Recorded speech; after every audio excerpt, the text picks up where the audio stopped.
gentlemen, hello and welcome in. Over a little bit of Ozzy Osbourne, No More Tears, and I'm just going to be quiet here in just a second and let his song just bring us in. Boy, we'll be ready to rock and roll. Here we go, right here, right now. The light in the window is a crack in the sky. I've never felt more nerdy, but I can tell you right now, when I was growing up, let's just say I'm in middle school, I would wake up at my Uncle Darren's house, and this song would be blasted on his stereo system in the house, and I'm telling you, knocking doors down, knocking pictures off the wall. Do you hear me? Ozzy Osbourne will always go hard in the paint. We talked about this when he passed away last year, but I'd like to switch up the intro music a little bit time and time again. But anyway, welcome into episode number 77 of Clark After Dark right here live and direct on RaceON.com tonight. Folks, what a huge weekend of racing all over the country this past weekend. The season is officially in full swing, and we're here to talk all about it here tonight, race fans. Of course, the American Crate Lake Model Series and the Touring Outlaw Modified Series, as seen live on RaceON, kicked off their seasons respectively between Sabine Speedway, Boot Hill, and of course at the Southern Oklahoma Speedway in Ardmore for the Tom Series this past Friday and Saturday night. And we'll get into all of that and so much more here tonight on episode number 77 of Clark After Dark.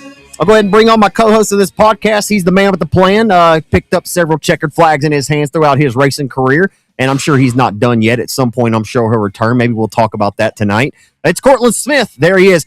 First of all, Cortland, yeah, I got your wedding invitation the other day. Thank you for that. I can't wait. Really looking forward to it. November 14th, you're going to tie the knot with Nat. That's really exciting stuff.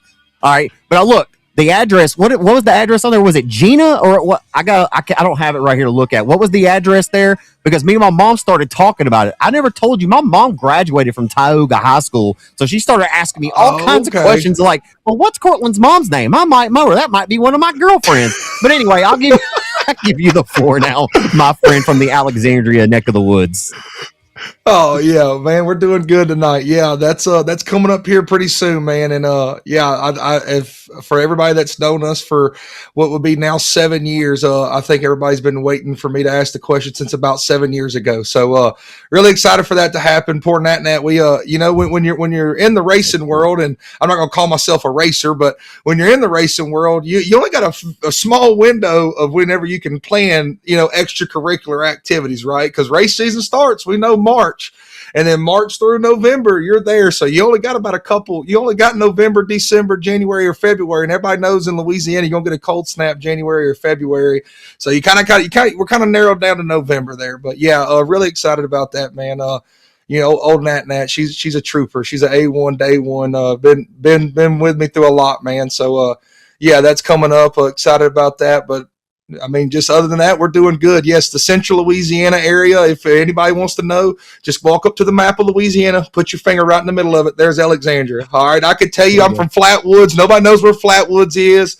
Nobody knows where Pineville is. Like, nobody knows none of the other stuff. Just right there, put your finger in the middle of Louisiana. That's where your boy, though, Alexandria All-Star resides in. So, but no, Brother man, we're Fouts. doing good tonight. He's Brother from Fouts, yeah, Flatwoods.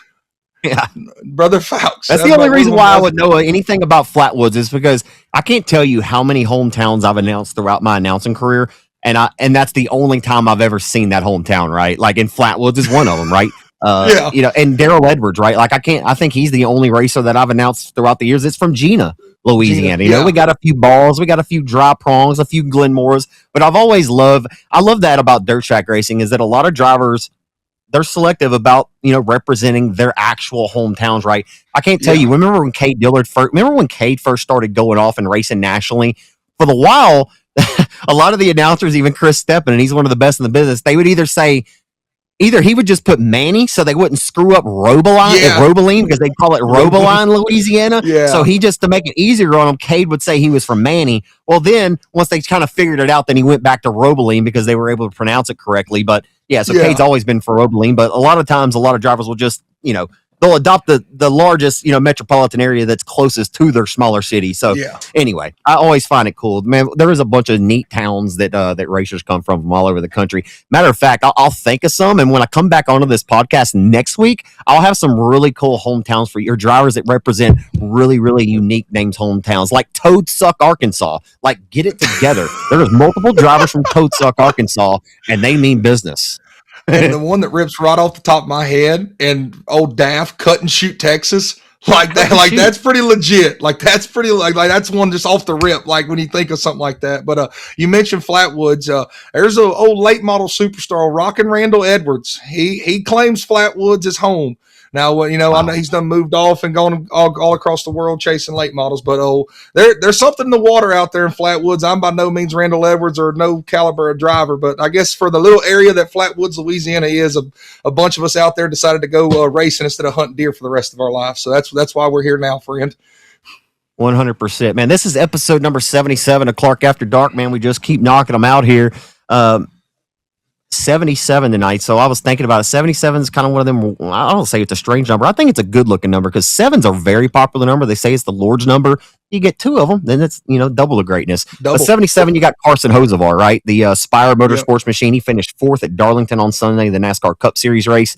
I would say that Carson Hocevar is undoubtedly one of the most talented and up-and-coming drivers. I think he's made a lot of fans with his super aggressive approach and just kind of on the edge of disaster type approach to racing. And certainly in the Cup Series, right? To be driving for a team like Spire Motorsports and to be able to make a name for himself, he's had a lot of strong runs, man, and numerous second-place finishes. Like we said, in a team that's not known to be running up front, right? He's trying to put Spire Motorsports up there at the mix with Hendrick and, Trackhouse and all those other teams. Like Trackhouse was just in that spot just a few years ago. You think about what 2311 was just a few years ago. And here we are on Clark After Dark talking about NASCAR again in depth. So let me settle down. But Robbie Starnes, the other 77, I got a former SUPR late model driver. He only ran the 77 there for several years. But I got Robbie Starnes and Carson Hocevar tonight. I know you got something. Oh, yeah. You know me, I'm always going to find hopefully always try to find one super late model guy. But Preston Luckman out of Coos Bay, Oregon. It's in a gray with a lime green outline, 77 super late model. They run Summer Nationals. They've hit some of the Speed Week stuff. But, up there in Oregon, for them to go race anywhere other than up in the Pacific Northwest, they got to go like a ways. So shout out to them for going and racing when they do. And when they go hit the road, they stay out for a while. And, that's a younger guy kind of get onto the scene here the last couple of years. And then my other 77, I'm bringing it all the way from Oregon back to Louisiana. Old Tiny, Tyler Dubois in the 77, son of Scotty Shade Tree Performance, brother of Dig and Dalton Dubois. Tiny, he's not very tiny, ladies and gentlemen, so don't go rough him up. Don't go over there and door him, I promise you. But Tyler Dubois out of Robeline, Louisiana, that's the other 77. He's been racing the Yellow Nanner the last couple times he's made it out the track, got a factory stock. But Dubois family, it's funny. You talk about metropolitan areas, and Robeline just one of those small little areas that a lot of people claim, right? Like obviously the Dillards and then the Dubois is there. Those are two really prominent names in racing around here to come from such a small little place that is most of the time only known for giving out speeding tickets, So for the fact that to throw him out there, I got to give some love to my boy Tiny out there on number 77 out of Robeline. Tyler Dubois. Man, I've told you about the time I got a speeding ticket on the way to Provençal to your dad's race to the Bayou Bash at Leesville one time. But yeah, you're right. Them small towns, I just knew that cop was going to cut me some slack, but it wasn't a local problem. It was a state trooper. He was catching them rolling through Provençal at a quick rate that day, and I was his lucky contender. And thanks a lot. But thanks a lot to your dad, Darty Smith, for just what a man. He came through and my ticket was taken care of by Monday. Like seriously. There's been a lot of racers. There's been a lot of racers. I was real stressed out about it too. I was like, dude, I've just got a ticket. It's gonna cost me like $300. He's like, just chill out. Just focus on announcing tonight. Just chill out, Zach. I will take care of it. I promise you. I will take care of it. Just pretend it didn't even happen is what he told me. I said, yes, sir. I'll pretend it never happened. And by golly, if Monday didn't come around, he said, send me a picture of that ticket. And it wasn't even 2 hours later, he messaged me back and said, got you taken care of, cuz. He said, drive safe next time. I said, okay, I certainly will. There's been several. Yeah, there's been several. And I got some funny stories about some of. We'll save that for another day. We'll have to bring that topic back up because I got one that's a good one. But it's going to take a while to get there. So I'll never forget the first time your dad like flashed his badge at me, and I was like, oh shit! Like I didn't think he was a cop or know anything about it, but like it just kind of startled me, caught me off guard because I think I wasn't living right at the time. So when he showed, I was like, oh, you know what I mean? Like, but anyway, that was then, and this is now. But love that old man, Darty Smith, man. I miss him. Happy to ever talk about him anytime, anywhere, any place, right? Man, the Tom series, the Touring Outlaw Modified series, which is in there. I think this is their 9th season. dude, this is a great tour, man. It really is. It Like is. Rodney Sanders It was gets- there, like 6-time U.S. NTS national champ. But like, and I'm not just going to single Rodney out because he didn't win one of the two of these races throughout the weekend. And that just and the reason why I say that is because it's just a testament to how good the quality of the competition is in this Tom Series right now. Gary Christian out of Broken Bow, Oklahoma, knocks down the door to victory lane on Friday night to kick off the Tom season in the CDR race car 58X, and evidently had another hot rod on Saturday night. Just ran into some hardships there. May have would have swept the weekend, but Matthew Day picks up the win on Saturday night at Southern Oklahoma Speedway in Ardmore, and he finished third on Friday night. So a phenomenal weekend for the S&D Erector sponsored MB Custom Race Cars 54T from Matthew Day there. Won the B main and then rolled through the field starting 14th and then won the A main on Saturday night. Man, that's Southern Oklahoma Speedway. I've announced there, twice. Twice. Back in 2013 for USMTS, Johnny Scott won that night, and I remember leaving like, man, I'd love to get back here one day. That was 12 years ago. Haven't been back since then. But, man, I remember thinking to myself, like, man, this is a badass racetrack. And when you're looking at it, honestly, Cortland, have you ever been to SOS? Dude, I was going to say I've never been there, but every time I watch a video from there, I say I got to go. Yes, I got to get there. Back when Arklatex was in prime time, right? And I'm not saying that it isn't now, right? I know it's on a resurgence and it's doing really well. But back when Arklatex, when Gene had that place in its heyday, Southern Oklahoma Speedway reminds me a lot. And a lot of people may think I'm crazy for saying that. This is just me from where I sit up top in the press, like looking down at the racetrack and how it races. Like the way Vivian used to race all night is the way Southern Oklahoma Speedway seemingly races, just super consistent. The racing's good. These guys got a ton of real estate. It's just a bigger Vivian. It's shaped similar, doesn't have a wall around the outside. It's just a very similar style racetrack that provides some badass racing, man. The Tom Series put on a hell of a show on Friday and Saturday night. Yeah, you talk about the real estate. Like the biggest thing I notice when I ever watch anything from there is how wide it is. Like and like it's just they got all the room in the world. And to speak about how wide it is, they started 3 wide on the initial start there for the Tom's feature on Saturday. And like man, like these dudes are absolutely tearing it up. It is definitely a place that I need to go to. But you know, watching the video, like you said, come Saturday night, that's the feature I went back and watched. I haven't made it to Friday night yet, but dude, Saturday night I went. You watch Matthew Day pick up the win. Obviously, Gary Christian had to pull in the infield. Dean Abbey was second, Shane Hartline third, Chris Hennigan fourth, and all 4 of them dudes together passed over 57 cars.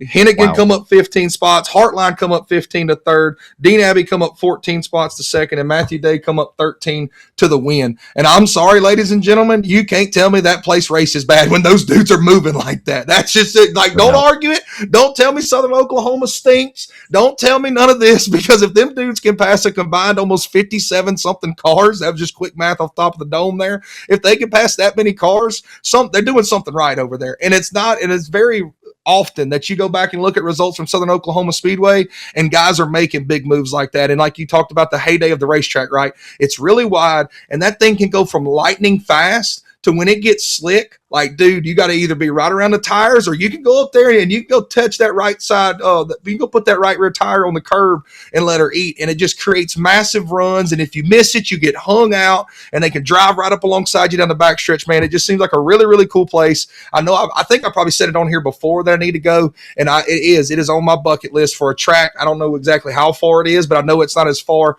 from there to get to Oregon or to get to Southern Oklahoma as it is of some of the other tracks I want to get to on my bucket list, but that is a place that I really need to go see. And if you haven't watched it yet, go back and watch the replay, man. You hit it on the speaking about this when we started talking about Tom's, dude. That's a really, really cool series, man. And I love going back on the weekends and watching it. You know, obviously we were busy this weekend. We both at racetracks Friday and Saturday night, but man, I absolutely love going back and watching the Tom's races. And they have just a really consistent car count. They obviously got something good cooking over there. So really excited to see how the Tom series goes on throughout the year, man. I think, 44 cars registered on Friday and Saturday night. Like, dude, you're starting off the year like hot and heavy, and I hope they keep it up the rest of the year. I know you had your finger up, so go ahead. I know you got something cooking over there.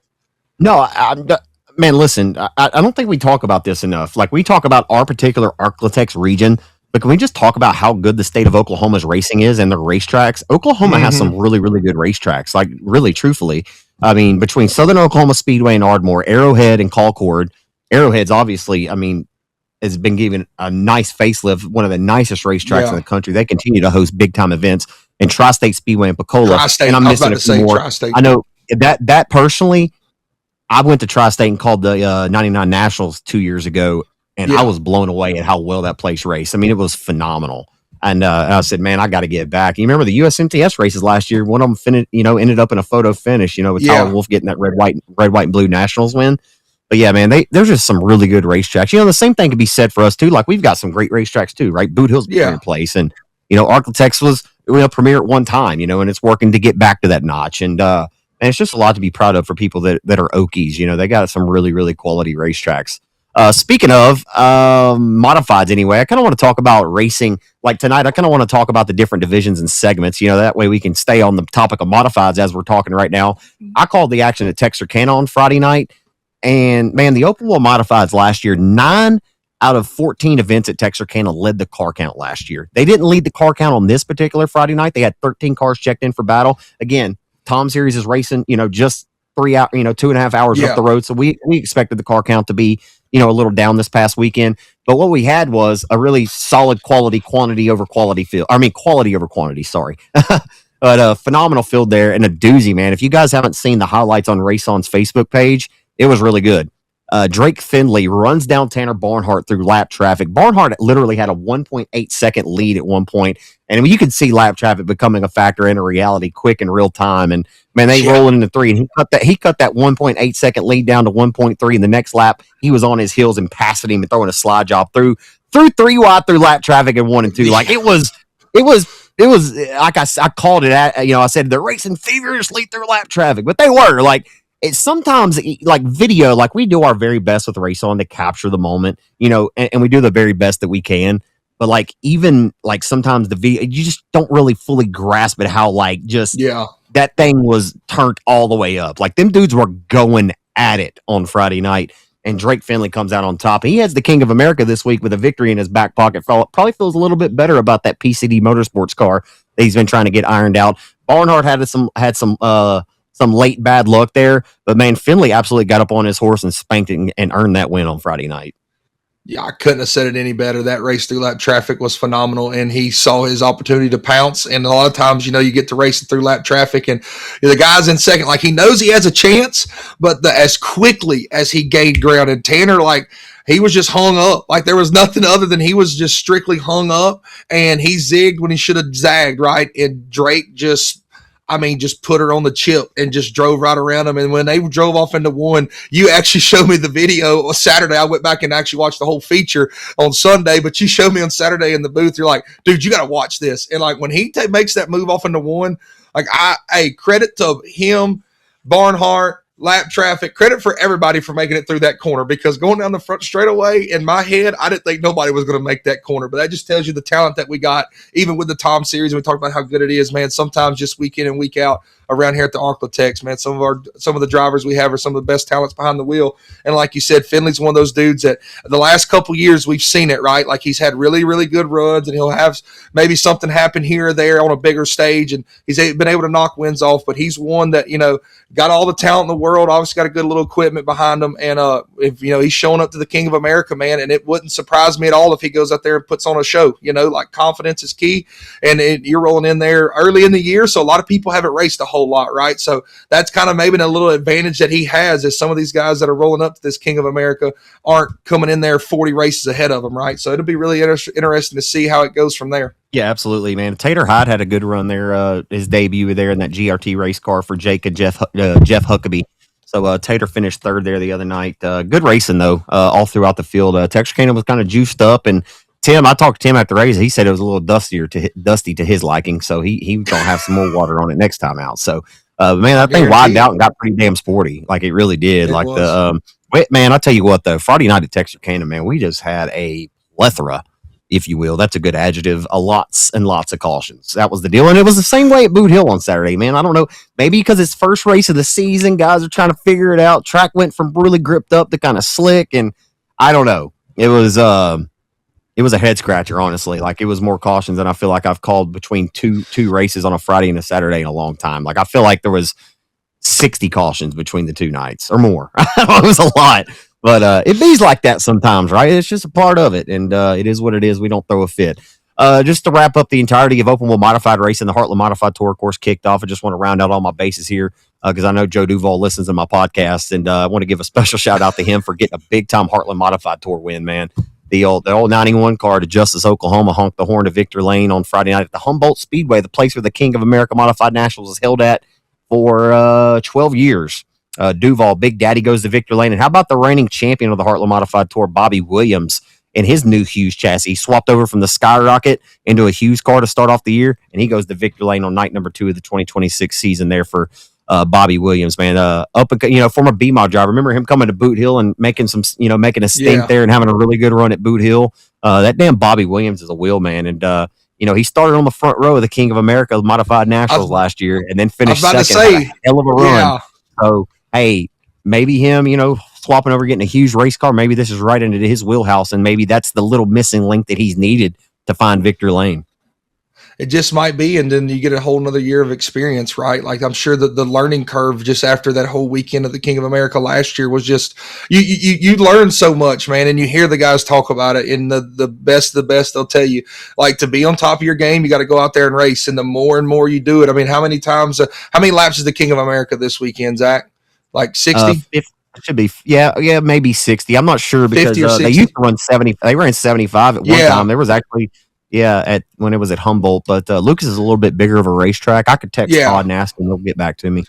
Well, I mean, either way, it's just one of those deals when you race modifieds. How many modified features are more than 30 laps? Like that's just more experience. And he got to go run that King of America, and the place at Lucas Oil, man, like it's got reshaped. But I know, like in the times in the past when we went there, not that it was terrible on tires, but like it just the way that dirt was, if you weren't cautious of it, like you would just wheel spin and you would end up eating up some tires. And it wasn't like it was rubbered up or burning them up. It was just like it was just muddy and wheel spinning. So it's one of those deals that, not that was the reason Bobby Williams didn't win the King of America last year. It was one of those deals of just laying it out there. The more laps that he can get and the more experience he gets, like it's racing's king. Anybody will tell you that. Any of the guys that go up and down the road, they tell you the more you race, the better you are. And there's not a whole lot of 60 or 50 plus lap modified races out there. So that's a whole different ball game. I know people think a race is a race, but when you go from 30 to 50, that's a whole nother Saturday night feature, and your car progresses 2 times as worse or better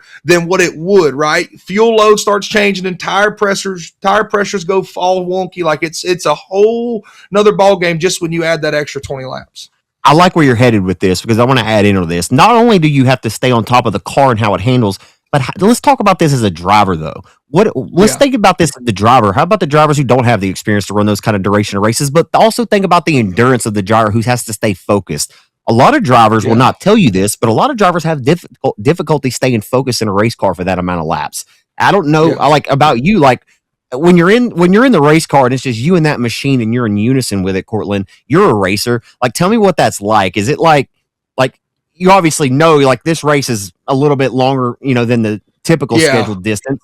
But like at some point, like your arms get tired. Like, dude, race is not easy. Like, that's why we say you're athletes, is because a driver can lose, over, 3-4 dependent, 5-6 pounds of water weight throughout a race, a longer race. NASCAR drivers lose quite a bit of weight weekly. Some of them have the wet suits now or the cold suits. And, granted, a couple weeks ago, remember Larson's went out on him and he was burnt up. Stuff in ice packs and they're doing all that stuff. When you get accustomed to a lot of that kind of stuff. And I know a lot of these drivers now, right, even on dirt, they have the helmet, the air blowers in their helmet. So they're getting air. But like, what is that like? I mean, you have to stay on top of the race car and how it handles, but the driver, you have to stay on top of driving that car hard every single lap too, while your car seemingly is going away and your arms are getting a little, getting a little tireder. Like, that's when you really have to dial in and like really get aggressive and like drive the shit out of your car, because you got to be on top of it just as much as your car is, if that makes any sense.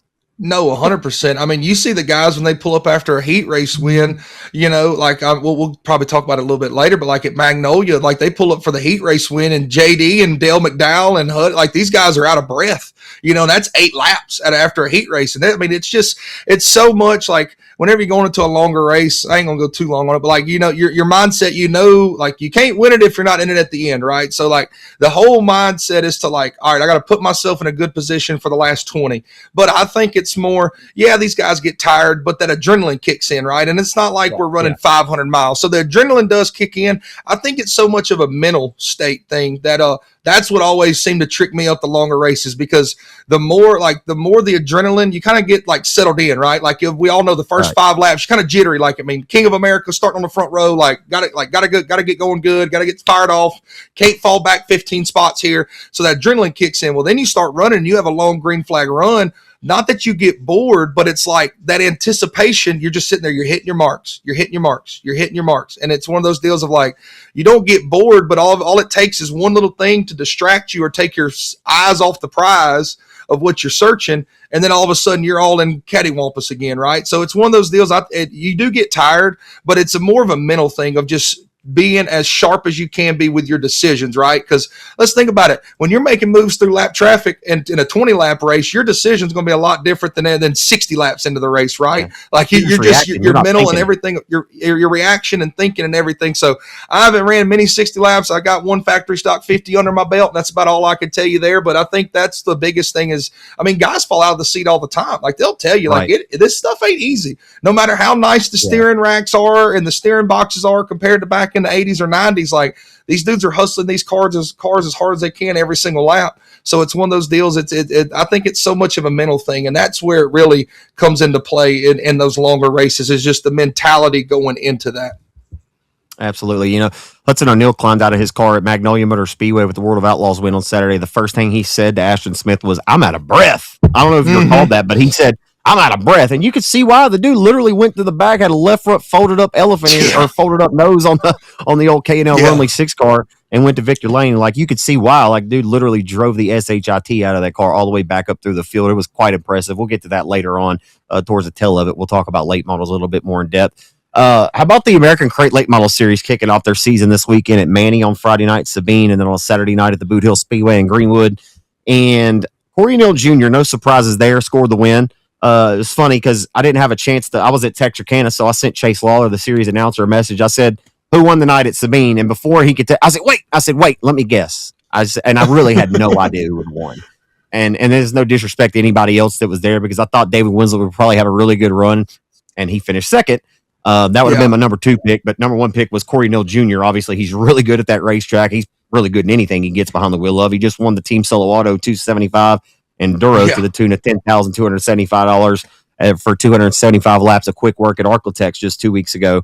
But Corey Neal Jr. wins on Friday night and Saturday night, man. I'll let you talk a little bit more about Manny, but Seminary, Mississippi driver driving the 28W, 2-time defending Crate Racing USA Crate Late Model National Champion, shows up to Boot Hill Speedway, and let's just say he showed out. Like, what a freaking race, man. That was one of the best. I told Bubba and I told Rollo afterwards, and I mean, I high-fived Chase up there. I was like, dude, like, you're not, I mean, honestly, you're not going to get much better of a Crate Late Model race than that. Like, that was, I mean, sure, you could have had a photo finish and things could have been a little better, but the heat races were all very entertaining. We had a photo finish in one of the heat races. And then Mark Underwood Jr., like at the 125 car, just sticks in 3 and 4 rather than pushes and gets up into the concrete. Rolling up forward, he might just forge his way to the outside and we get a photo finish. But that's what like all the fans are on their feet. They're hooping and hollering. That's what you go to the races for, to watch Mark Underwood Jr. not fence his race car, but literally throw the kitchen sink at it. The dude gave everything he had. And dare I say, I don't want to say he had an ill-handling 125 Longhorn car the other night. That's not a Longhorn, I'm sorry. But he was rocket it's a rocket. He was I meant to say rocket, sorry. But man, Mark, one thing about Mark, whether he's in a limited or a late model, one thing you know about Mark Underwood Jr.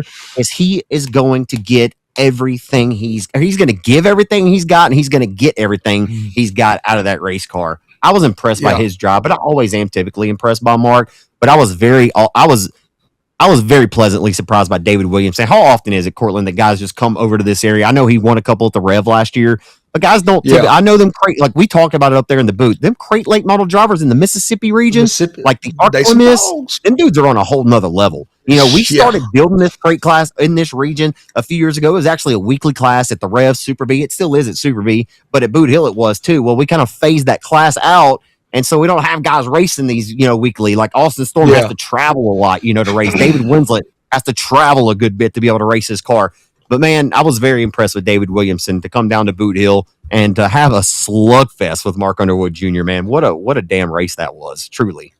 It was like you said, it was building up for that moment, right? Like you had him, he was rolling that bottom, searching the bottom, just trying to do everything he can. Mark's, getting this top worked in. He's working it, and we were building up to that moment. And just like you said, if Mark doesn't push right there, we have us a photo finish. I'll go ahead and lay it out there because that was one of the better runs Mark got down the backstretch all night long, and I think he kind of knew that. And it was one of them deals of like, oh, hey, the cookie's right here, boy, and I'm about to grab it. And then it just that hole in the middle of 3, we saw it cause a lot of guys issues all night long, or that little rut that kind of had there, it was really traction up over there, and it just kind of had one little spot in the middle of 3 and 4, and I think that's kind of where he bottomed out and shoved into the wall. But dude, it was like you said, you can't get much better of a crate late model race, man. They were all over the place, and Denny G comes from the B main all the way up to 3rd, we talked about Matthew Day going from a B main to a win, and then Denny G wheels this thing. I mean, just doing Denny G things, right? Like I think we even talked about it up there in the booth. Like Denny G can just drive, just put him out there, just let Denny G do Denny G things, right? And obviously his night didn't start out too good. I'm sure he would have loved to start a little bit farther up because his stuff was good there at the end. His stuff was real good, but at the end of the day, man, David Williamson takes an absolute barn burner of a race back home. He takes the check back home to Mississippi, and like you said, Mark Underwood Jr. That close again at Boot Hill Speedway with this Bayou Bash, right? Last year he was leading it, and Winslet snuck around him there late in the stages. And again, he had a chance for a win, man. And we talk about the Mississippi guys, Arkla Miss, man. Even though these guys don't race weekly around here, you still got to throw that 125 and that 21 of Winslet, in the hat anytime they unload somewhere, right? And Denny G as well. Those are guys that, especially show up over here where places they got a lot of laps in.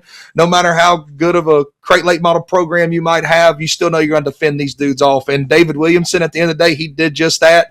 Picked up the win. Like you said, phenomenal race. I feel like I've spun around backwards twice here now, but you can't get much better than that at Boot Hill Speedway with crate lates. Did Corey just run off and leave him on Friday? Yeah, so on Friday night at Manny, Corey Neal Jr., Pooter was pooting. All right, he pooted. Pooter was pooting all the way to the lead. I think he qualified 3/10 faster than the field. Like it was relevant very early on, and he was about the only one in qualifying. I don't think nobody could hold it completely wide open, but he darn near tried it. You know what I mean? Like he tried it the first lap, and then he told me he reeled it back just a hair to get lap 2 good. And he finished second his heat race, so I think he started 6th, and by like lap 4, he was in second. He went 3 wide on like lap 1 or 2, powered around the outside to get to second. And him and Mark had a really good race as well. As I'm speaking of late models, Morgan Bagley's trying to call me for whatever reason. I don't know. He knows I do the podcast on Tuesday nights, but you should answer it and see what he wants live on the pod. Look, let me finish this and I'll text them back. We may get them live on Clark Have Dark here in just a second. Corey Neal Jr. drives around. He finished second in his heat race, starts feature 6, drives around 3 wide early on the race, gets to second. And him and Mark had a really good race, man. Like we talked about how good Mark was at Boot Hill. He was just as good at Manny, right? And it's one of those deals where Corey Neal Jr. was just able to just do Corey Neal Jr. things, right? You put him in that Curtis and Sons rocket chassis. Chad Comer was down there with him, and man, he's just fast, man. And it's crazy to see what he's able to do behind the wheel at such a young age, right? And it was necessarily his show, but don't sleep on how good of a weekend Mark Underwood Jr. had at all. He would have finished second without a blown motor, right? And that's another thing that I think that possibly gets slept on, right? Like Mark blows up, he would have run second, blows up, they changed the motor all night long, and then to show up to Boot Hill, and he's racing 2 cars a night, like that team just had to really rally around this past weekend. Had a little difficulty in the limited mod feature at Manny as well. So, long nights were put in for the 125 camp this weekend. And, they had really 2 solid runs, one sadly ended in a blown motor and then coming home second on Boot Hill. But it was Corey Neal Jr.'s show once he got the lead, man. He could run the top, he could run the bottom, he could run the middle. And that car was just right front nose, sealed off on the ground, left rear up in the air, and he just wheeled her to victory. Dude, old Toodaloo, Lou Lyles and the Floorworks team, man, they're a dedicated bunch, right? Like, I mean, they're out there changing the motor in the parking lot to come back to race at Boot Hill on Saturday night. How cool is this that Shane Hebert flipped the lights back on for him to be able to go back out there to test the motor, at Manny on Friday night? Got to go out there and make a few laps. Because, man, like, you know how it is. Like you there's always those, when you put in a motor, maybe you forgot to put this plug wire on it. You got to do this or that. Like, pretty neat that Shane, flipped the lights back on and allowed those guys to test that new power plant underneath the frame rails there, because you could put a new motor in, you go to Boot Hill, and you forgot to do this or that, and your night could just go to hell in a handbag in qualifying, because you go out there and something is amiss, and there you go, you're from behind the 8 ball from the jump. So, yeah, for them to battle back through the adversity to get a strong, well, I mean, again, he didn't get the second place finish on Saturday, but he would have had it if he didn't fence it or, put it into the concrete. But it bees like that sometimes. Also, I wanted to say, like, you were kind of talking about Denny Gabar, and I've been talking about Denny for years. Like, honestly, how many different cars have we seen Denny drive over the years? I've seen him race supers. I've seen him race crates. I've seen him race limited modifieds. I've seen him race B mods recently. Like, dude, that dude will run 3 classes in one night if you give him an opportunity to. He had a lot of success in the Batmobile car. He won multiple TMS US National Dirt Track Championships, driving for Dwayne Wilkerson. Obviously, now Dwayne's kids, you got Abby Wilkerson and Levi that are coming up. So Dwayne's kind of centered, some of his focus, helping them get up and going. But Denny's just had some different irons in the fire, and I just wanted to give Denny a shout out, man, because the dude's in his 50s and he is still out there willing, as good as he once was, and as good as he ever was. I kind of put Denny in the same category. I know he's not a chassis builder. I kind of put him in the same category as Jason Ingalls. Like, I feel like him and Jason are very comparable. They're similar area. I'm not comparing them as drivers, but they're two very respectable guys. They won a ton of races at Lone Star Speedway, and I feel like Skeet, Jason, Denny, like they're all kind of intertwined in a way. I don't know if that makes sense to you, but for me it does. But they're all great racers in their right. Dude, I have a different way I want to talk about our winners this way. Like, we're not going to go by track. I kind of wanted to shape this factory stock conversation. I want to give you a list here. And I didn't send Cody a list to put up on the screen, so for you guys that listen, you'll just have to listen closely.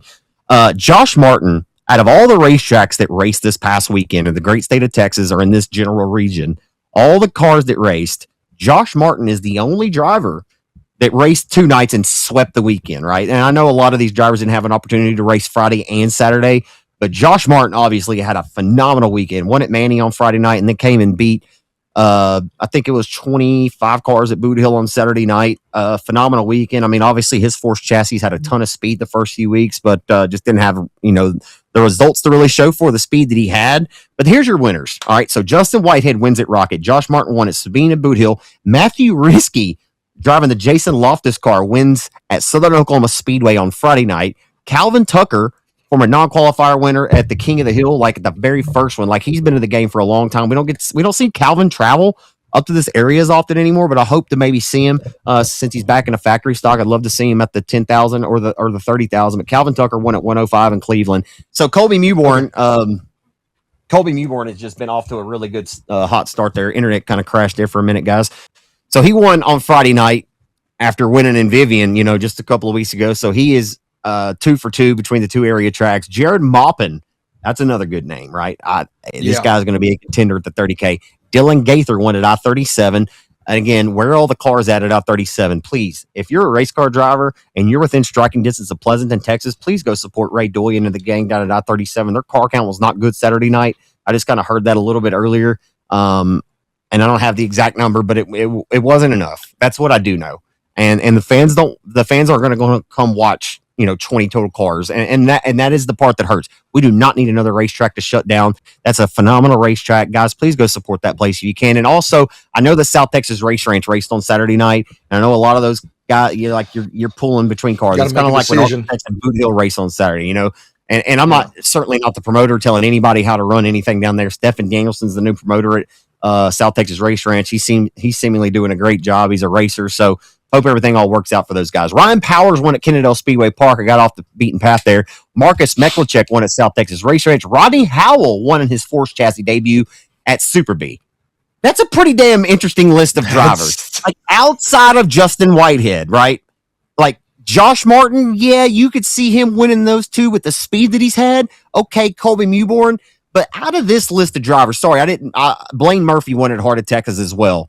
Yeah, that young man's had a lot of speed. Out of these drivers that I listed, like, who do you think? That 30,000 wins coming quick. And I expect the majority. I don't know what Meklachek is going to do, but I know Ryan Powers that won at Kennedale on Saturday will be at Boot Hill running for 30 grand come May 7th through the 9th. Out of this list of drivers right here, who do you think's the number one ticket? Like, who's going to be the highest finisher in the 30,000 win out of that list of drivers? And, hey, I kind of want to tell you, let's exclude Justin Whitehead because I was going to say that. I'm not taking that. I mean, listen, we know, Justin's obvious. He won the stock cars on Saturday at Rocket and he won the factory stock. So he did get 2 wins in one night, but they were 2 different classes. And I'm not necessarily saying that I'm not trying to put Justin on a pedestal over any of these guys because maybe it's Josh Martin's time to shine. Listen, at what point did Dalton Faulkner start winning all these races and start taking over, right? Maybe it's Josh Martin's time. Maybe it's Colby Newborn's time. So, yeah, you can include Justin if you want. I don't care. I'm just saying, with his past history, a 3-time King of the Hill winner, and he hadn't won the 30K yet. So, what's kind of your thoughts after that big list of drivers? Let's just roll through the list real quick one more time because it kind of got, Josh Martin, Justin Whitehead, Matthew Risky, Calvin Tucker, Colby Mewburn, Jared Maupin, Dylan Gaither, Ryan Powers, Marcus McLachek, Rodney Howe. The first immediately, of course, Justin Whitehead. That's going to pop off the sheet. Boom, right there. Josh Martin picking up a win at Boot Hill. Going to jump off the page right there. But, dude, Colby Mewburn, in this car right now, that car looks good.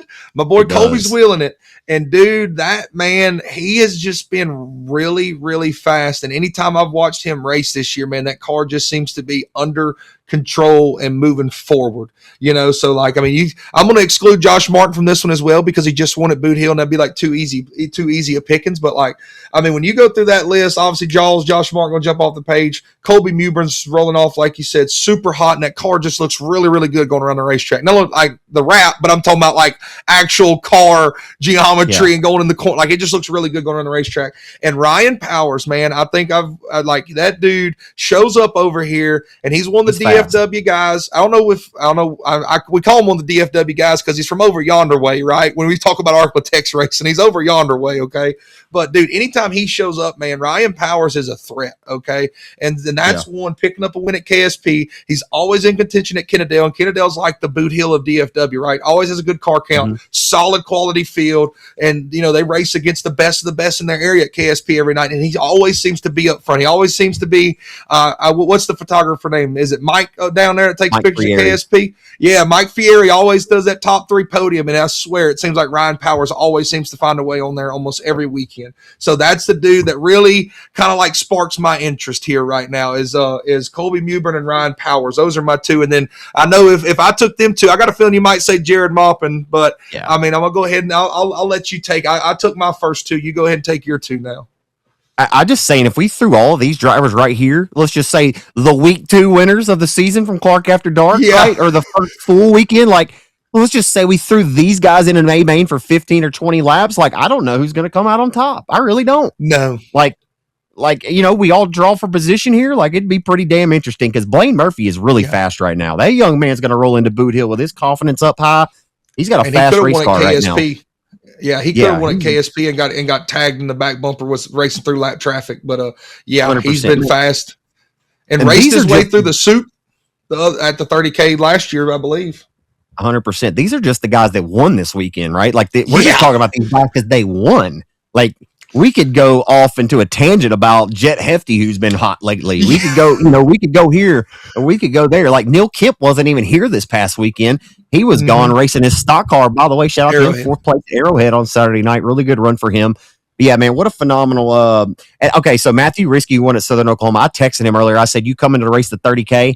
And he said, "Nope." He said, "Got hired and fired all in the same day, cuz." He said, hired and fired all in one night. He said, hell no, Jason's already taken his ride back this weekend with a laughing emoji, which I think he got the good out of it and got that thing to victory lane, and that's all he needed to do.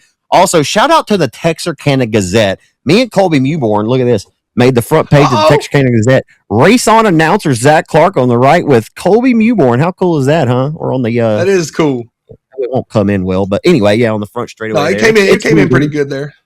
Anytime your local newspaper is at your racetrack, shout out to my girl Andrea, who does a great job with the Texarkana Gazette. She's always sitting up there in the booth with me. She's really this girl came here. She's originally was born in Mexico. She has no idea about dirt track racing prior to coming to 67 at the start of last season, and she's there every single Friday night writing up stories and stuff. Cool. Like it's really cool. Like to see somebody who's never has just so foreign, has absolutely no idea what this sport is, but has come back every single week. And now she's starting to be familiar with the drivers, and like I'll help her out and I'll give her these drivers' names and how to get in contact for post race comments and interviews and things like that. But yeah, it's just cool, man. I love it that like Tim and Laura and everybody are putting their heads together to get everybody involved in this Texarkana area, right? Like even like the Metro Texarkana Facebook page that is shared, like the Jeers and Cheers pages, right? Like Texarkana's posted on those trying to promote the racetrack. It's just it's a big work of art, trying to get everybody around here to recognize what's going on over there in Mandeville. So shout out to them for everything they're doing. But yeah, that factory stock list is wild. So I want to move on to this too. So this conversation about limiteds and B mods just continues because on a Friday night at Hunt County, the limiteds are running with the B mods. On a Saturday night at Rocket, limiteds are still running with the B mods. And I'm missing one other track. Texarkana, they run them together as well. Limiteds and the B mods. So some of these drivers, I said it for now on going forward. If a limited and a B mod are racing together, I'm not going to say limited/B mods because it just sounds goofy. Like going forward, if a B mod won the race, then like if I make a Facebook post about it, like congratulations to last night's winner. If it's a limited, I'm going to say a limited. If a B mod won it, I'm just going to say B mod. It's not going to ever be limited/B mod. It just looks goofy. But anyway, Cody Tupper would have been the driver like Josh Martin that got the Brew Mountain swept the weekend, right? Cody Tupper won a really good race on Friday night at Texarkana, but the race on Saturday night with him and Sean Gaddis was a freaking barn burner, son. Like it was kind of similar to Drake Finley and old boy and Barnhart the other night.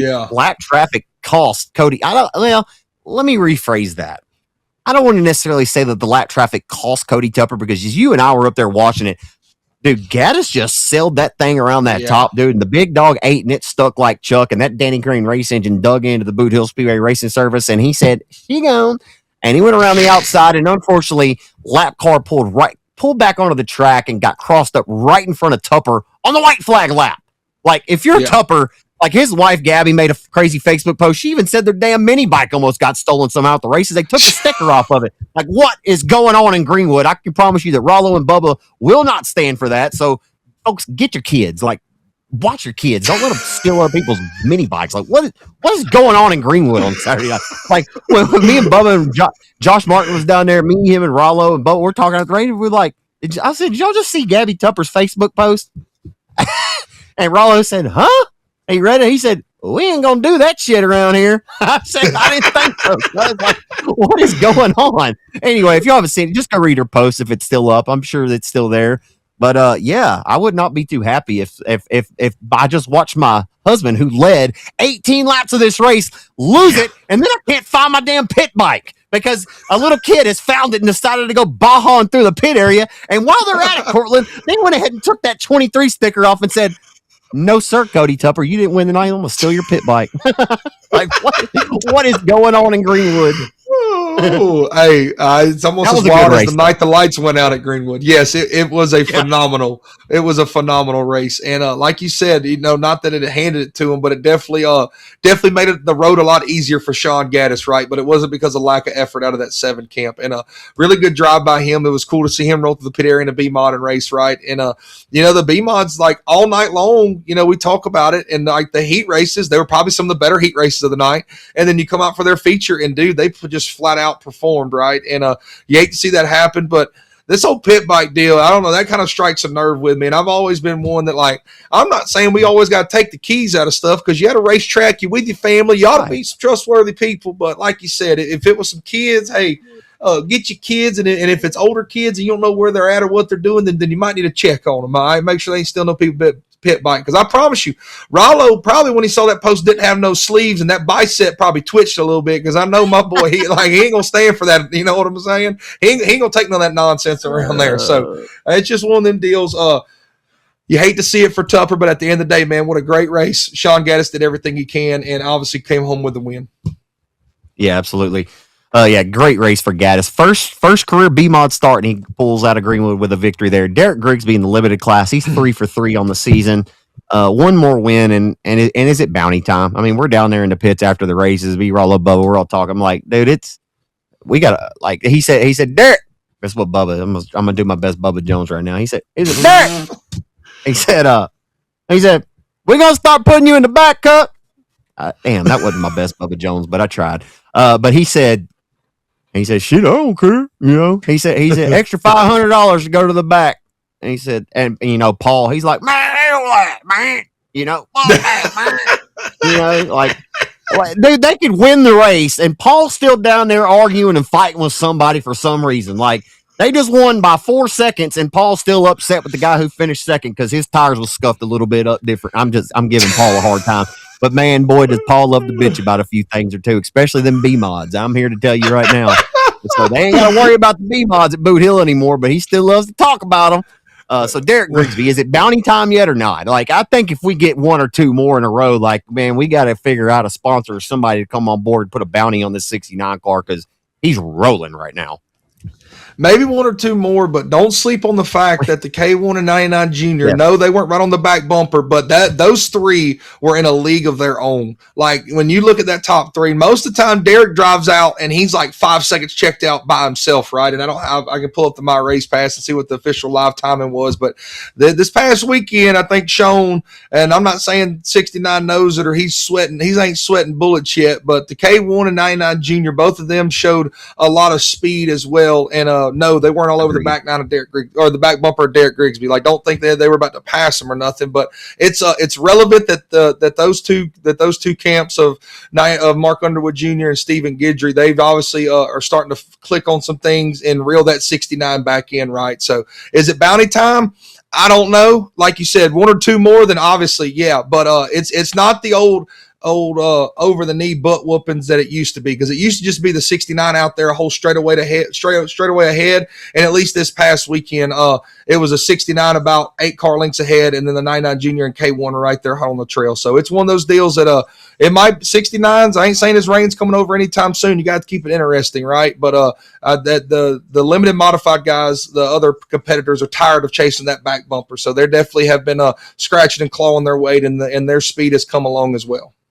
Well, the whole deal right now is people are going around the racetrack and telling Derek he needs to get a B mod, right? It's not like we've talked about this on this podcast before. Why is it Derek's issue that he needs to go get a B mod now because the competition left the limited class and went to the B mods? Like, the dude's been there. The dude's been in a limited modified since 2009. Like, if you want to beat him, then you come and get him where he's at. Like, why does he need to go and race for the all?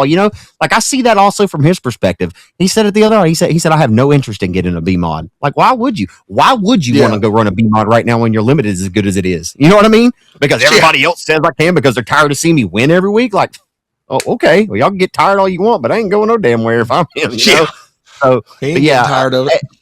Yeah, and to your point, Mark Underwood Jr., it was 2.619 seconds at the drop of the checkered flag, so a pretty healthy win.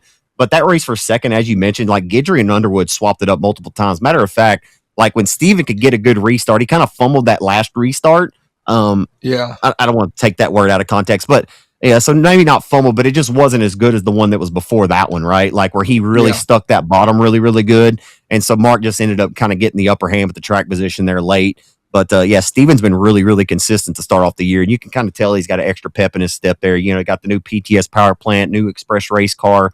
But yeah, Steven, he's got some confidence right now. He's going to get some wins this year, man. I expect Steven to get several wins this year. So, 69. Listen, at any time this thing can come, and we're not saying we hope that it does or anything of that nature, but this thing, Derek knows this as well as anybody. This thing can come crashing down at any time. At any time. I remember times when that 69 couldn't finish races. He was one of the fast. He's always had speed, right? When has Derek ever not had speed? He's always had speed, but there for a while he just ran into a lot of pesky trouble and he could not finish races. There for a good while he could not finish races. Boone Evans won the B mods at Sabine. Ethan Bells won at Sabine in the limited, so they separated them down in Manny. Dude, Trevor Cogburn, y'all heard us talk about him here. The 602 or 601 driver. Won at Cotton Bowl on Saturday night, runs a lot at Heart of Texas. But man, that Trevor Cogburn is undoubtedly one of that. That's a driver that I want to see come and run Boot Hill. Like, I think that he could give the 69 car a run. I really do. I truthfully believe that. There's quite a few more drivers that I'd add to that list as well. When every single racetrack around the state or in the Architect is all spread out and everybody's racing, car count's going to be a little thinner, and all these guys are going to be spread out at different tracks. And so the competition's a little dispersed. So when Ethan Bells and when Boone Evans and everybody's all, if Boone's in a limited, but if all these guys are locked in at one place, it certainly makes things a little more interesting. But again, congratulations to Ethan Bells and Boone Evans. Trevor Cockburn with a big time win at Cotton Bowl. He's that dude. I'm telling you, I'd love to see him come. I'll tell you what, Trevor, if you listen to this podcast, you come to Boot Hill, I'm buying your pit pass. Jared Wallace won at Super B on Saturday night. Great racer. Good to see Jared Wallace, Big Red, back in Victor Lane there. Red. Dude, and this is the one right here, right? Because I think that he may have the speed to contend with the 69 at the hill.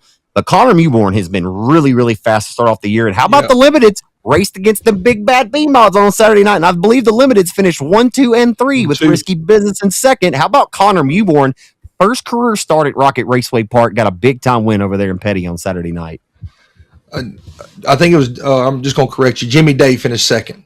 Jimmy Day finished second and a limited. Yeah. No, just want to give credit to the old Day boys out there. But yes, Connor Mewborn has had a lot of speed as well. And like you said, people still like talking about it because they still talk about it to this day, and it's still a problem that we got, right? They race together, but at the end of the day, some nights when they race together, B mod's going to win. Other nights, a limited mod's going to win, right? But Connor Mewborn has had a lot of speed, and to go to Rocket and do that, man, that's a place that, like, I always felt like a B mod would be a little bit better there. But then I swear it's like every time I look up, a limited modified's winning there. So maybe my thought process of all this is completely wrong, right? But Connor Mewborn has had a lot of speed. Obviously went over there to Rocket and kick chicken, right? Him and Jimmy Day go 1-2. Colton Kill come home in third. But what a good weekend for him, man. Like you said, once everybody, it seemed like everybody raced, right? Like there was like 11 different races on the RaceON platform last weekend, and by all means, if racetrack promoters are happy with it, racers are happy about it, go on about your business. But once we kind of start getting these big shows, and maybe that we get all these people back together, right? That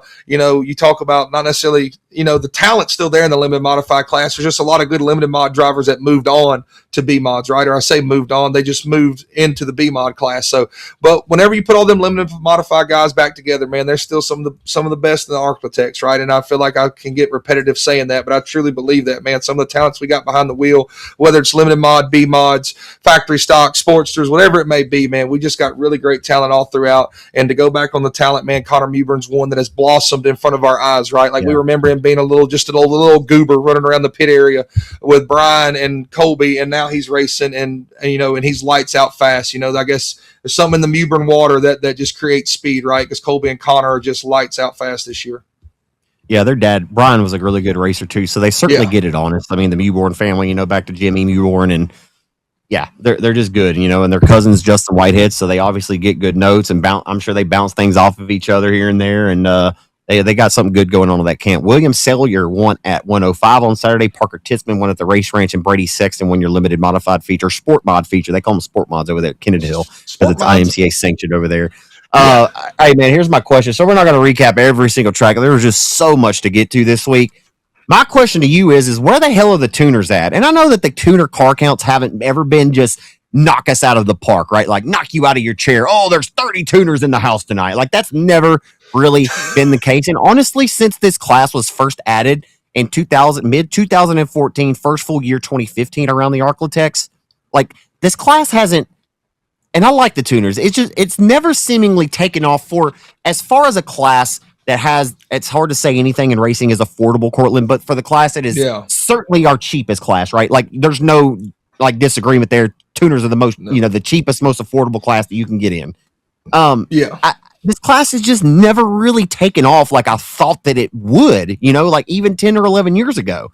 Granted, we've had fields where we've had 20 in a night, but like average, I feel like over the last 10 years, average at all the area racetracks, we're averaging like 13 cars a night. Like, I feel like that's a good number, right? Like 13 tuners.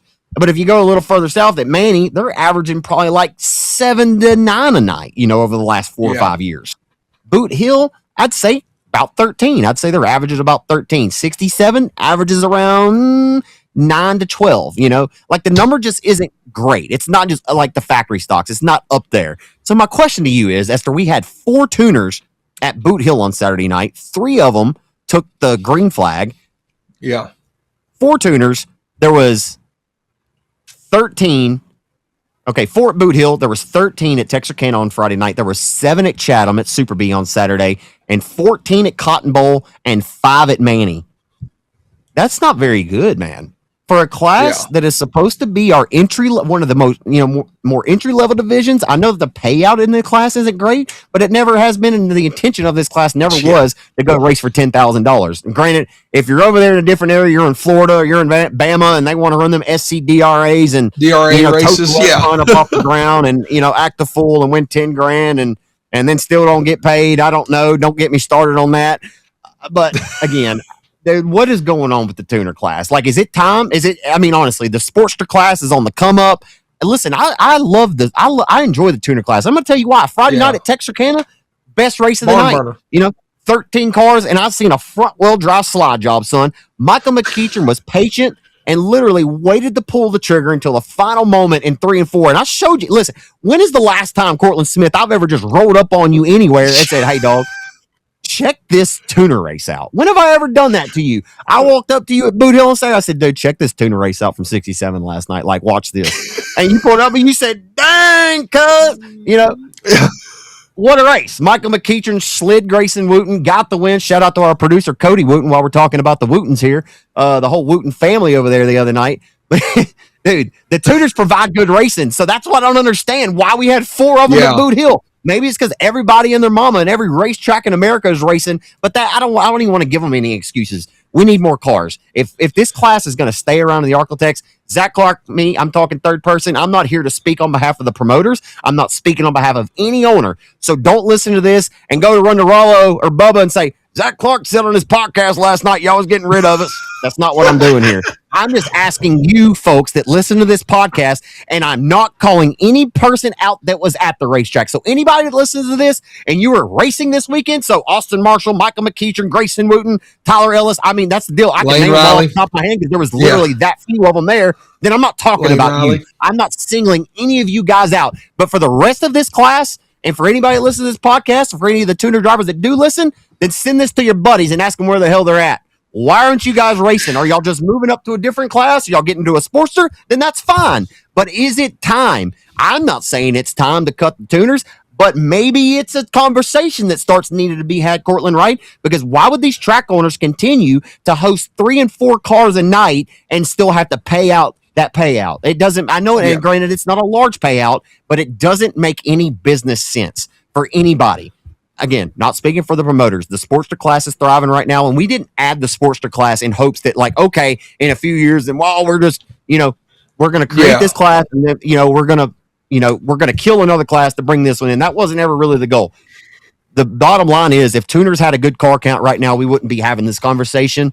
It's unfortunate, but at the end of the day, it has to make business sense for the racetracks as well. And right now, I'm not so sure that it is. But again, this is just Zach Clark talking. I'm not speaking on behalf of the promoters. And just to clarify, we're not talking bad about any of the racing products they put out there, because let's be honest, the first night at Boot Hill, I think the most fun we had calling a race was the tuner race, right? Like it was, they really do something, and I'm not gonna say 90% of the time, but night in and night out, they do go out there and perform really well, and they put on good races. Is it early in the year for them? Maybe, like before we jump on the whole cut, like weeding them out deal, maybe give them a couple weeks, like, and just see, right? Because a lot of those tuner guys are probably the dudes that have Saturday jobs, right? Or, like it's early in the year. Give them a little bit of, like, give them a chance to maybe like rebound for themselves, right? Like give them a second chance. Kind of like, I don't know, kind of like some of them old scallies back in the day with some of y'all fellas. Y'all gave them old scallies a second chance. So give these tuners, before we jump on this whole bandwagon and do all that, just give them a chance. It's early. It's not necessarily early because we feel like we've been racing since the beginning of March, but it's not the time of year that everybody's, we're gun-ho about racing, but also when we're in March and April, what do you always like? The weather changes every 45 minutes, right? And obviously the weather was phenomenal all around everywhere for this past weekend. A lot of places got to race, but just give it a little bit more time, but it is a concern. It really is, because at one time, like you said, it was a guarantee you were going to have about 10 of them everywhere. And now you're not guaranteed that 10. Like every time you race tuners, in the back of your head, like there's a chance that only 5 or 6 of these guys are going to show up, right? So it's something that I think they can bounce back from and see what could happen. But it wasn't necessarily the greatest numbers of all weekends, right? And maybe this is just a bad weekend for them. So it is a little concerning. And like you said, all the tuner guys that listen, go send this to all your buddies and ask them where they're at, right? Because we need you there. We want you there. We don't necessarily want to get rid of you. Like it's not that. Y'all put on good racing, and yes, and that's kind of the class that you see. I'll never forget at 171, man. The we call them the Stingers, right? But we had them on racing wheels and tires down there, like. That would be the class that you would have, a guy's son and the whole family show up and for their bang for buck value, like it is there, right? And they would have the whole family out there just hanging out and enjoying the weekend. And not that you don't do that in all forms and classes of racing, but that Stinger one was just always seemed to be like that one that everybody showed up for, right? So it's just one of them deals, man. Give them a second chance, bounce back. If we get to May and we're still having the same conversation of 5 cars a weekend, then yeah, Zach, we'll have to reconvene then. But like I said, it's kind of earlier in the year. A lot of these guys probably do work on Saturdays, and it's just maybe it was just bad. Maybe it was just one of those weekends where all the stars lined up for all these guys not to be able to make it, right? So, tuners, we love you. We love you. We just want you to be there. That's all. They're a dedicated bunch, man. They really are. They're a dedicated bunch. And and for anybody that doesn't know this, like I'm a fan of the 4-cylinders, right? My dad raced rear wheel drive mini stocks for 14 years, right? At Boot Hill and Webster, in Champion Park, like he raced with the dog, son, like Tony Flores, Dominic Flores, back in the day. Russ Lawson used to win every week at Champion.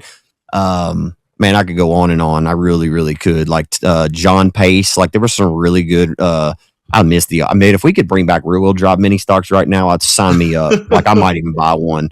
But yeah, and to your point, David Tollison, part of the Moo crew, did send me a message the other night and said, man, I'll be out there in a few weeks. He said his car's not ready. So that's a testament to your point. There you go. And also, how I always say that, when a car count's a little low to kind of make it sound better, right? If I'm talking on the broadcast, I'll say, folks, you only need 2 cars to have a race, because it makes it sound better. Yeah.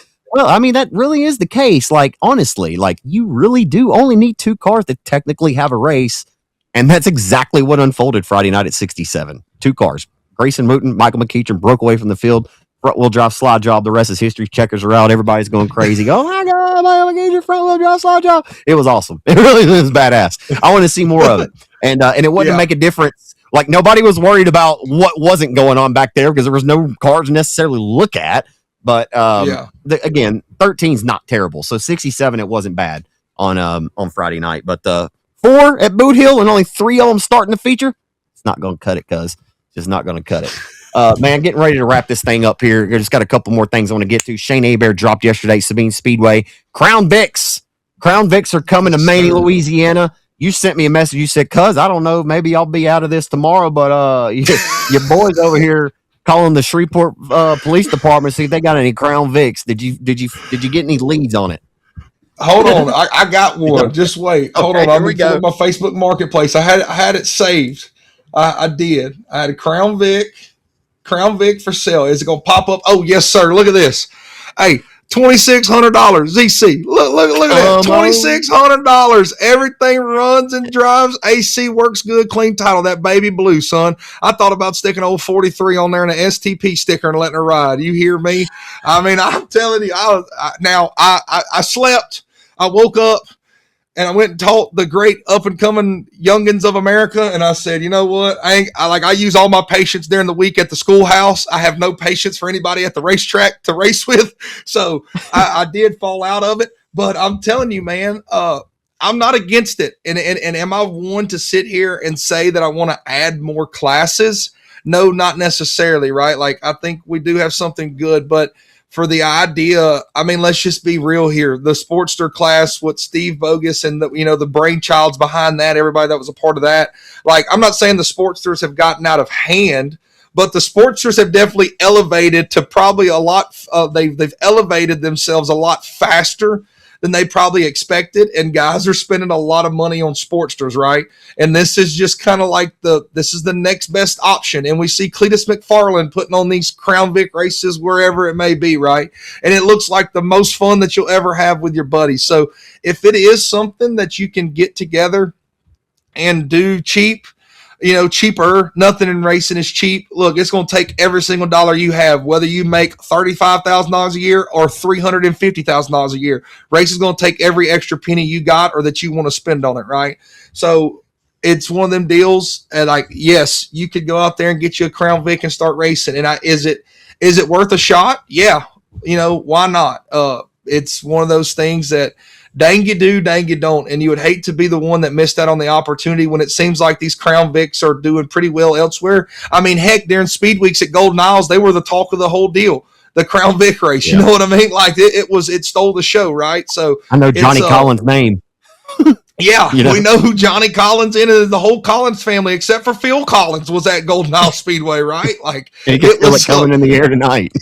Yeah, I mean it's so I'm not against it one bit, and it like I said, I mean I looked it up. I knew that baby blue when it's in Shreveport. Hey, got a clean title, ready to roll, right? So.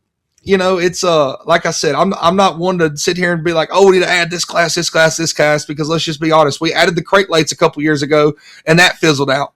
We got these B mods going and like it's just that was kind of our test, and those are still kind of like we still run them together. Like we got a whole new car out there and we're still running them together some places with limiteds.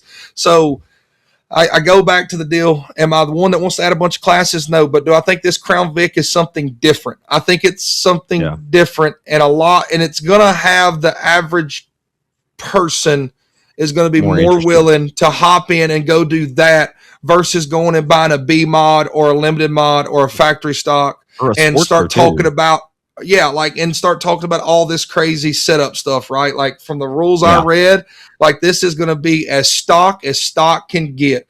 And if you're one of those guys that look at you, because we've all seen them, right? Or if you're a racer and you tell somebody you race, somebody will call up to you and go, man, I drifted my truck down the hunting trail for 200 yards like this, and I could drive one of those things. Well, you know what, buddy boy? There's a one right there in Greenwood, Louisiana for $2,600. I know a guy that could put a cage in it for you, and you can go out there and show me just how bad you would have whooped Dale Earnhardt in his prime if you had the opportunity, cuzzo. So there you go. That's kind of my opinion on it. I like I said, I'm not one necessarily the most excited about adding another class because people that already race other stuff could jump into it.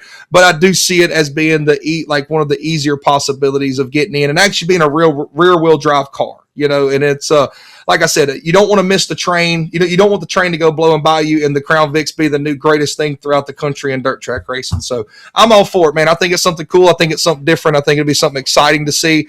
And shoot, like I said, like I sent you the message, it got me thinking about getting one because like they just look fun. Like there's no thought process in it. Like you just go out there and drive.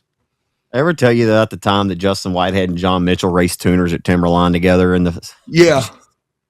they rolled out there and like, what are we doing? Like, the next thing I know, we're throwing front wheel drive slide jobs, and I'm like, yep, this is how. You know what I mean? And like, but at the same time, like, if you add the Crown Vic class, like, you kind of want to see some premier drivers in it from time to time too, just to see what it'd be like. You know what I mean? Like, throw a damn John Mitchell in a Crown Vic and a Morgan Bagley once in a blue, just for shits and giggles. Like, how much fun would that be? Like, just kind of an exhibition race. Like, let's get 12 of them babies and put, the reigning champion from this series, put Dalton Faulkner in one. You know what I mean? Like, that would be fun. Like, beat on each other a little bit, like, let's raise a little bit of hell. Could you imagine this, Zach? Look, we're brainstorming here. 10,000 to win. King of the Hill. The top 4 drivers lock in, or they used to, right? Take them top 4, stick them in a Crown Vic. Stick them in a Crown Vic. The top 4 they're locked in. Stick them in a Crown Vic and let them race a Crown Vic around there to see their starting spot in the feature. I don't know, like you said, an exhibition race. You know how cool it'd be on a Friday night on one of these 2-day shows that we're already there, and some track or somebody's got 4 or 5 Crown Vics, and we all go out there and just beat the ever living snot out of each other and just go out there and just be door slamming and like you just out there having fun with your buddies, right? Like it would just be. It's like I said, I do see I see more promise out of this than a lot of other ideas places have had. I'll go in with you. We'll just share the car. I'll race on my off nights, and I don't know if passengers are allowed, but like I was like, man, I just kind of want to get out there and cut up. You know what I mean? Like, I don't know, flip it. You wouldn't want me as a passenger. I'm a lot of weight. You wouldn't want me as a passenger. I'm a lot of weight on that. I don't know. Right side weight ain't always terrible. Yeah, we'd have more than 52 rear percent, that's for sure. Final thing, man, and I don't want to go too in depth on this because, man, this podcast has been long enough. I know we're almost at an hour and 30, which I don't really put a time, like a cap on it to just kind of, get to what we get to, and then it's kind of over when it is. But Hudson O'Neal won a thriller at the mag with the World of Outlaws late models on Saturday night. Friday night, Bobby Pierce got the win. Not a whole lot to write home about with the Pierce win on Friday night. You know, Pierce does 32 things, but Saturday night, man, that was a phenomenal race. I text you, like, Jonathan Davenport had the 6 car and in his grass going through 3 and 4. He was ripping the lip. And Hudson O'Neal had come from the tail, went to the hot pit area early on in this race. He started on the pole. Like, that's the thing. Like, you could look at the My Race Pass sheet and you'll see, like, you just look at it if you didn't actually watch the race, and it would say Hudson O'Neal won, like he didn't pass a car. But the matter of the fact is, if you watch the race, you would know that he went to the hot pit early because he folded the left front under from hitting the skidder tire. And next thing you know, this dude has rolled his way all the way back to the front. And that front left nose was still folded under late in the race. Like, it almost cost him. I think if we had gotten one more lap, Davenport probably would have had him. But Hudson O'Neal just continues to prove that he is the best driver in the country right now, number 1 in power rankings, no matter if it's the SSI 71 car or it's the K&L Rumley number 6. Hudson O'Neal is on his stuff right now, and he beat a fast Jonathan Davenport in the 49 on Saturday night in heroic fashion. To win it like that with an ill-handling car, all thanks just the way that he could find that bottom and get the car hooked and just launch off the corners. Hudson O'Neal's that dude, man. He won on Saturday in a heroic fashion. And think about it like this. I know it's a completely different car, but the way he won that race and the way he was driving, it kind of made me think about the Knoxville Nationals. You know, the way he had to go rip around that bottom and had a little bit of a rut leaving for at Knoxville, and he dominated that race. So obviously there's some type of feel in a race car that he has right now that he really likes when you got to go down there and rip around that bottom. And he said it like that nose folded under, and it kind of married him to the bottom. Like, he was just stuck there because he couldn't get up and get into the banking of the racetrack, or that nose would just absolutely kill him. Like, he couldn't get in and turn into the corner. So, but yeah, man, Magnolia is the Magnolia that everybody knew and loved. And when I say knew and loved is just because I've been there a lot the last couple years, and Magnolia wasn't always the greatest. Like, I'm just going to be real with you. At one time, I think I've counted up, it was like 13 times or 13 features in a row that, like, this thing got one lane around the bottom or one lane right through the middle and wasn't very good. And the Johnny Stokes and everybody there, they got a national tour race back, and they proved why Magnolia, came to be known Magnolia Motor Speedway, right? It raced phenomenally. Obviously, you got somebody going through the tail about halfway through the race and racing their way back up. You could see that place was just lights out good. Spencer Hughes even said in an interview, like, this is the Magnolia we all know and love, and that's the dude that's got more laps around there than anybody else in the past 10 years. And just to add on the speed Hudson O'Neal has, he goes out the next night at Talladega and wins at Talladega, right? So he goes for a twofer, and who's to say it wouldn't have been a three-peat if he didn't blow a motor on Friday night. So, that just Hudson O'Neal, he's making me look really smart, man. When I said way early on in the year, whenever they had Nick Hoffman power ranked ahead of him, and I said that Hudson O'Neal was the best driver in the country, he's making me look smart right now because I'm not really smart. Everybody that's working on that 6 car and then in the SSI 71, they're the ones that are smart. And Hudson O'Neal's just lights out, just driving the dog lights out of it, or the daylights out of it. He's just absolutely up on the wheel. So that's kind of your wrap on super late model stuff there, my friend. Yeah, and to put a complete bow on this podcast tonight, because I know guys like us to talk about sprint cars here and there. There was just so much to talk about tonight, and it's going to be like that going forward. Like, we'll have to narrow it down and find the things that are most, try to talk about. I mean, we try to at least get you guys the winners of the national tours every week, whether we go in depth about it or not. But the World of Outlaws were in Oklahoma, not far from us this weekend, and they were at Creek County. This past weekend, man, Brian Holbert got down there and said a very heartfelt message in memory of Billy Hurt. By the way, I want to correct myself. Last week on this podcast, when I started off, I'm pretty sure that I said Billy Hurts, and so I mispronounced that gentleman's name. So I want to apologize for that. I'm really, really big about not butcher. I know it's just one letter, but for me to be on here talking about a guy in the memory of his life and to mispronounce his name, I felt pretty sick about it. But that's just me and how I feel personally. But I apologize to anybody. Not sure that they'll hear my apology, but I'm going to apologize anyway because I mean it, and I didn't mean to mispronounce his name. It's Billy Hurt, not Billy Hurts. So rest in peace to him. But that was pretty cool, heartfelt stuff that Brian Holbert did. He worked with that man a lot throughout his career. And David Gravel's just that dude. David Gravel scored his 123rd career World of Outlaws win. He is now sole command of 7th all time on the World of Outlaws wins list. That is pretty damn impressive for the Watertown, Connecticut driver. So yeah, that's a wrap on the World of Outlaws sprint cars between Creek County in Sapulpa, Oklahoma, and they were at Lawton on Friday night. And David Gravel was that dude both nights, and he had to earn them too. Like, it's not like he just like he worked his way into the mix on Saturday night. I went back and watched it, and that was a pretty badass race. And that place was packed out. Yeah, bro, that Creek County place looked cool. Like that like both places. I mean, I know Lawton's cool, but Creek County looked like a cool little joint. And yeah, both places are absolutely packed out. And David Gravel has turned the wick up in the sprint car world. He maybe didn't start off the season as hot as you would expect, but the 2 car is still here. He's still fast, and David Gravel's probably going to continue to win races, ladies and gentlemen. Just be prepared for it. Yep. Well, ladies and gentlemen, I feel like we have talked enough tonight. Thank y'all for supporting us here at Clark After Dark. I'm headed to King of America XV15 this week to call the action for the United States Modified Touring Series from the Diamond and Dirt tracks. I don't think I've ever missed the King of America. I mean, I've certainly watched all of them, and as a fan of modified racing, I've never had the opportunity to announce the King of America. I know I called 2 USMTS races from that track last year, but I'm really excited to go there this week, man. I'm pretty excited about it, man. I think it's going to be a badass race because last year was really, really good. Like, we watched it, and it should be just as good this year.